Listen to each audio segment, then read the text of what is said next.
மதுராந்தகம் அருகே தேர்தலை புறக்கணித்த கிராம மக்கள் வாக்களிக்க செல்லாமல் வீட்டிலேயே தஞ்சம். செங்கல்பட்டு மாவட்டம் மதுராந்தகம் அடுத்த செய்யூர் சட்டமன்ற தொகுதிக்கு உட்பட்ட விலங்கனூர் கிராமத்தில் 300க்கும் மேற்பட்ட கிராம மக்கள் வசித்து வருகின்றனர்.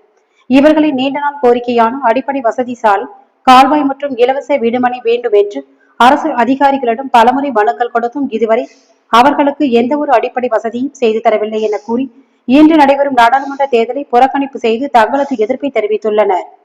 இதனால் விலங்கனூர் கிராம மக்களுக்கு காட்டு தேவத்தூர் கிராமத்தில் வாக்குச்சாவடி 264 காலை 7 மணி முதல் வாக்குப்பதிவு தொடங்கி 2 மணி நேரத்திற்கு மேலாகியும் 318 வாக்குகளில் இதுவரை 4 வாக்குகள் மட்டுமே பதிவாகி உள்ளது. இதனால் இப்பகுதியில் பெரும் பரபரப்பு ஏற்பட்டுள்ளது. அதிகாரிகள் வந்து உத்தரவாதம் கொடுத்தால் நாங்கள் வாக்களிப்போம், அதுவரை வாக்களிக்க மாட்டோம் என அப்பகுதி மக்கள் கூறுகின்றனர்.